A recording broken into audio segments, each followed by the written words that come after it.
SSC यानी staff selection commission government की एक ऐसी ऑर्गेनाइजेशन जो सेंट्रल गवर्नमेंट डिपार्टमेंट्स और मिनिस्ट्रीज के लिए रिक्रूटमेंट एग्जाम्स कंडक्ट करवाती है। SSC हमारे भारत का दूसरा सबसे बड़ा एग्ज़ाम। इसी बात से हम अंदाज़ा लगा सकते हैं कि इसकी इम्पोर्टेंस हमारे देश के भविष्य के लिए कितनी है। SSC एग्ज़ाम फेज़ 13 2025 जो कि हमारे देश के लिए एक टर्निंग पॉइंट हो सकता था, वो आज एक कंट्रोवर्सी बनकर रह गया। SSC के एग्ज़ाम को कंडक्ट करवाने के लिए एक प्राइवेट वेंडर को हायर किया जाता है। ये प्राइवेट वेंडर एडुकेटी करियर टेक्नोलॉजीज के नाम से ये कंपनी है। इस कंपनी का ट्रैक रिकॉर्ड जो है वो ऑलरेडी कंट्रोवर्सी से घिरा है। इस कंपनी को कई सारी स्टेट्स ने ब्लैकलिस्ट भी किया है। इसके ट्रैक रिकॉर्ड की अगर बात की जाए तो 2020 में पेपर लीक, 2023 में भी जो इंफ्रास्ट्रक्चरल या जो टेक्निकल इश्यूज जो हैं वो इस कंपनी के तरफ से जो हैं वो देखने को मिले एस्पिरेंट्स को, स्टूडेंट्स को। इससे पहले भी कई सारी शिकायतें इस कंपनी, इस वेंडर के अगेंस्ट जो हैं वो सामने आई हैं। उसके बावजूद भी SSC जैसे इम्पोर्टेंट एग्ज़ाम को कंडक्ट करने के लिए जो टेंडर है वो इस कंपनी को दे दिया जाता है। SSC जैसे एग्ज़ाम्स को मॉनिटर किया जाता है PMO के द्वारा। इस एग्ज़ाम को मॉनिटर करने के लिए PMO रिस्पॉन्सिबल है, तो इस एग्ज़ाम के फेलियर के लिए भी PMO को अकाउंटेबिलिटी लेनी चाहिए। लैक्स ऑफ एस्पिरेंट्स जिन्होंने SSC के लिए न जाने कितने साल डेडिकेट किए, कई सारे बच्चे ऐसे रहते हैं, कई सारे स्टूडेंट्स ऐसे रहते हैं जो अपने कितने साल दे देते हैं ऐसे एग्ज़ाम्स को प्रिपेयर करने के लिए, और इस उम्मीद के साथ कि वो कहीं ना कहीं इस एग्ज़ाम को क्रैक करके अपने देश के लिए कुछ कंट्रीब्यूट कर सकते हैं या अपने लिए कुछ कर सकते हैं। और अगर अपने लिए करते हैं तो इनडायरेक्टली या डायरेक्टली वो देश के लिए ही काउंट किया जाता है। पर अफसोस की बात है, इस देश में हर वो तबका जो कहीं ना कहीं अगर उस पर ध्यान दिया जाता तो वो इस देश के निर्माण में एक बहुत बड़ी भूमिका निभा सकता था, हर उस तबके को निग्लेक्ट, इग्नोर, नज़रअंदाज किया जाता है। फिर चाहे वो किसी भी तबके की अगर बात की जाए, इस देश के फार्मर्स की अगर बात की जाए, उन्हें निगलेक्ट किया गया। इस देश के लेबरर्स की बात की जाए, उन्हें आए दिन उनकी डिमांड्स को अनसुना किया गया। इस देश के बाकी डिपार्टमेंट्स के लोग, इस देश के बाकी वर्कर्स के तबके की अगर बात की जाए, उनकी डिमांड्स को अनसुना किया जाता है। इस देश के डेली वेजर्स, इस देश के बाकी डिपार्टमेंट्स में जो अपनी सर्विस दे रहे हैं, उन लोगों की डिमांड्स को, जेन्युइन डिमांड्स को निगलेक्ट किया जाता है। उन्हें उनके हक से डिप्राइव्ड रखा जाता है। इस देश के स्टूडेंट्स को आए दिन हम देखते हैं कि हमारे देश में स्टूडेंट्स किस तरह से अपने हक के लिए सड़कों पर उतरते हैं। उनके पीसफुल प्रोटेस्ट का जवाब उन्हें लाठी चार्ज के रूप में मिलता है। हर वो तबका जिसने कहीं ना कहीं कोशिश की है कि वो इस देश के निर्माण में, नेशन बिल्डिंग में अपना कंट्रीब्यूशन दे पाएं, उन्हें इस तरह का रिस्पॉन्स दिया जाता है सिस्टम के द्वारा। हर वो नागरिक जो इस बेइंसाफी, इस इनजस्टिस के अगेंस्ट अगर आवाज़ उठाता है तो उसे भी कई किस्म के टैगलाइंस के साथ जोड़ दिया जाता है। इस देश का वो तबका जो अपने मीडियम से, चाहे वो ऑनलाइन है, ऑफलाइन है, अगर किसी भी तरीके से वो कोशिश करता है कि वो आवाज़ बन सके, सच के साथ खड़ा हो सके, हक के लिए आवाज़ उठा सके, तो उसे भी ना जाने कितने नामों से बुलाया जाता है। कोई ऑफलाइन अगर अपने हक की बात करता है पीसफुल प्रोटेस्ट के साथ, तो उसे जवाब में लाठीचार्ज मिलता है, उसे जवाब में FIR उसके अगेंस्ट दर्ज की जाती हैं, उसके जवाब में उसे डिटेन किया जाता है, उसके जवाब में उसे मैन हैंडल किया जाता है, उसके जवाब में उसे हैरास किया जाता है।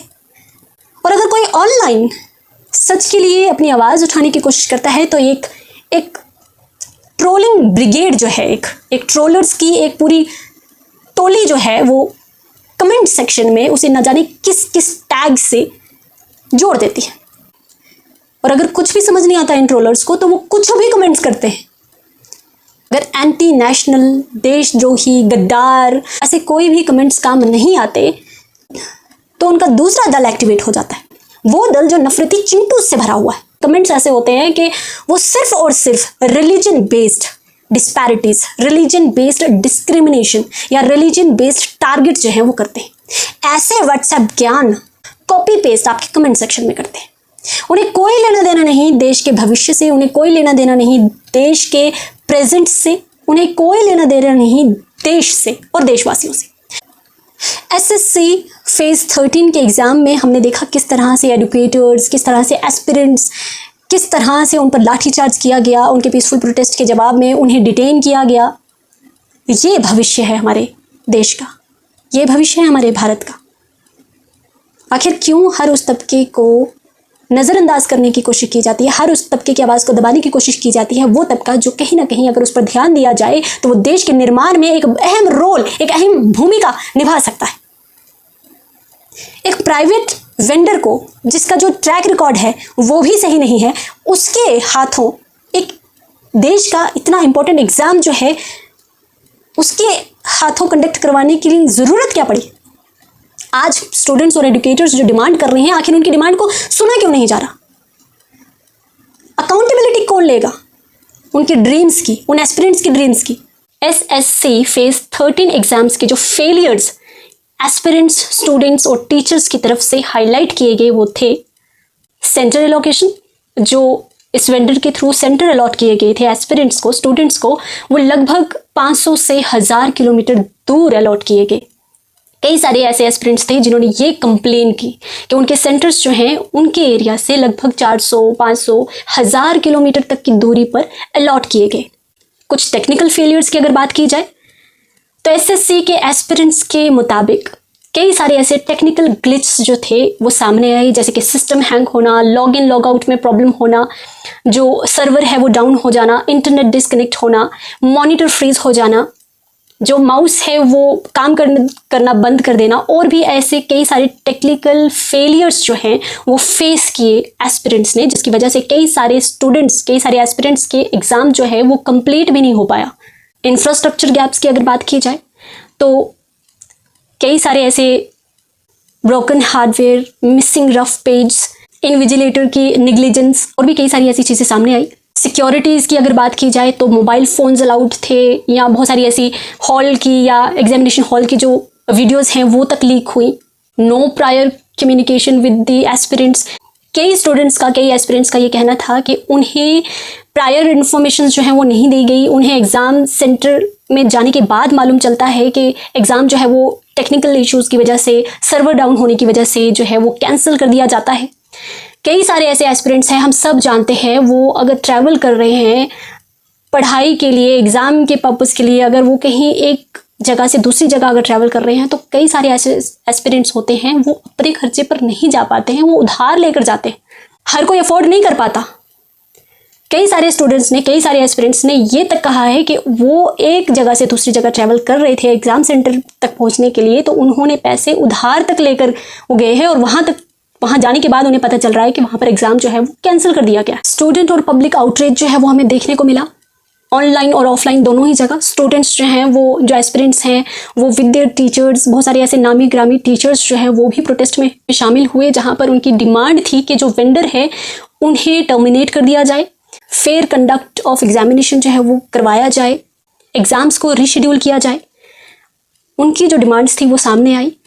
ऐसे कई सारे एस्पिरेंट्स थे, लगभग 50,000 से ज़्यादा ग्रीवेंसेस जो है वो एस्पिरेंट्स की तरफ से लॉन्च की गई। सिस्टम और गवर्नमेंट की तरफ से क्या रिस्पांस दिया गया? हमने बहुत सारी ऐसी क्लिप्स वायरल होते देखी हैं जहां पर स्टूडेंट्स पर लाठीचार्ज किया गया, एजुकेटर्स पर लाठीचार्ज किया गया, उन्हें किस तरह से धक्का मुक्की करके मैन हैंडल किया गया, उनके पीसफुल प्रोटेस्ट को किस तरह से मैन हैंडल किया गया, पुलिस की तरफ से लाठीचार्ज करवाया गया।